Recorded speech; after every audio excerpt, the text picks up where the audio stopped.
नमस्कार, मैं रिया और आप देख रहे हैं डॉक्टर साहिब। आज हम बात करने वाले हैं कि गर्मियां शुरू हो चुकी हैं। बढ़ती गर्मियों के साथ नोज़ ब्लीडिंग की समस्या भी ज़्यादा बढ़ जाती है और इस विषय में हमारे साथ जानकारी साझा करने के लिए मौजूद है बिहार के जाने माने ENT specialist doctor Rajnish Ranjan. तो डॉक्टर साहब, बहुत बहुत स्वागत है आपको हमारे चैनल में। नमस्कार रिया जी, मैं डॉक्टर रजनीश रंजन, कान नाक गला रोग विशेषज्ञ, कंकड़बाग, पटना में प्रैक्टिस करता हूँ।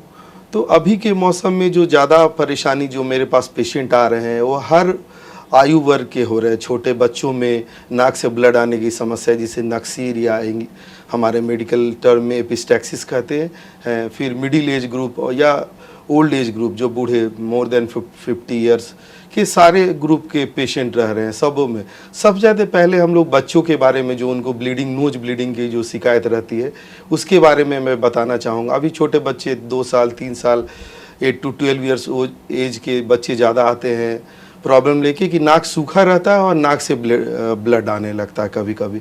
तो इसके बारे में मैं बताना चाहूँगा कि गर्मियों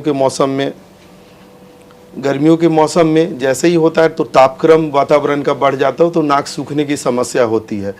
और बच्चे जब अगर नाक में उंगली लगा दे तो वहाँ की त्वचा हट जाती है और उसके बाद ब्लड आने की समस्या रहती है।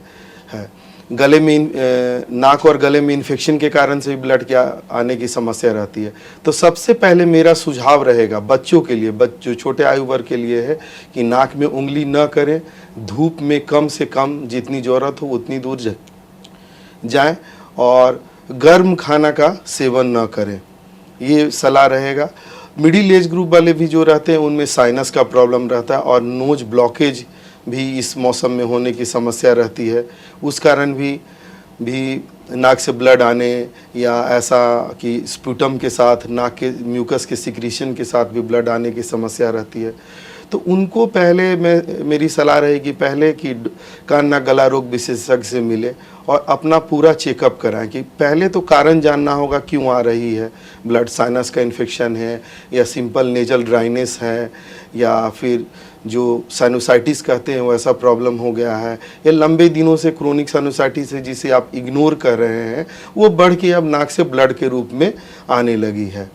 तो ये रहेगा। तो उसमें विशेषज्ञ में हो, अगर ब्लड प्रेशर की समस्या रहती है तो ब्लड प्रेशर की दवाई नियमित रूप से लें, थोड़ा एक्सरसाइज करें और उसके बाद विशेषज्ञ की सलाह लेकर कारण जानने के पश्चात अनुरूप और उनका इलाज कराएं।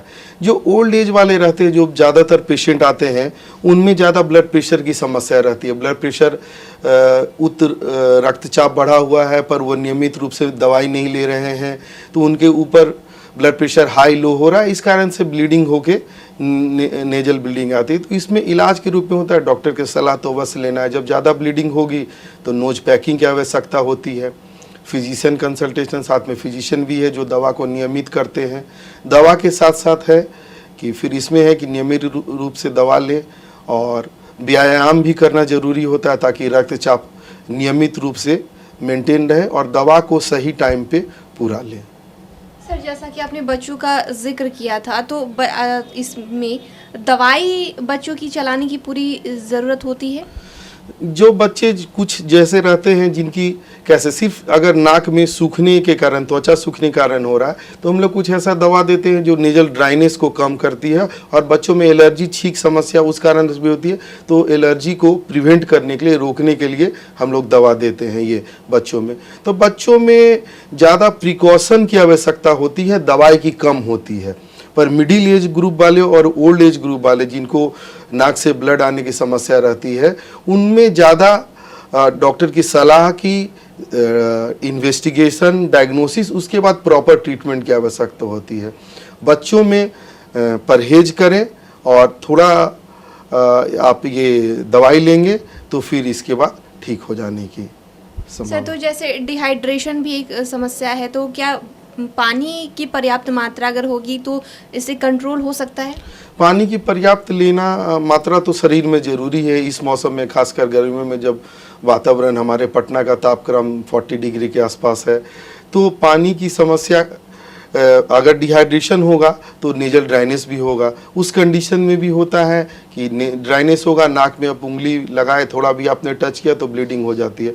तो इसको तो दूर करना ही करना है। साथ में आप फेस मास्क होता है, जब आप धूप में निकल रहे हैं फेस मास्क यूज करें, या फिर जो है इस तरह का जो कपड़ा होता है, गमछा, दुपट्टा, इस तरह का जो नाक के चारों तरफ सर को आपको कवर कर रहा है, ये भी आपको प्रिकॉशन के रूप में आरामदेह काम करता है। डिहाइड्रेशन का नो डाउट रोल है, हाइड्रेशन मेंटेन करना जरूरी होता है। तो शुक्रिया डॉक्टर साहब, जो आपने जानकारी दी है नेजल ब्लीडिंग के बारे में, उसके लिए बहुत बहुत शुक्रिया। धन्यवाद। तो आप डॉक्टर रजनीश रंजन को सुन रहे थे, जिन्होंने इतनी सारी जानकारी हमारे साथ नेजल ब्लीडिंग के बारे में शेयर की है। आप इस विषय में क्या सोचते हैं हमें कमेंट कर जरूर बताएं। चैनल को सब्सक्राइब करें, फेसबुक पेज को लाइक करें। वीडियो देखने के लिए आपका शुक्रिया।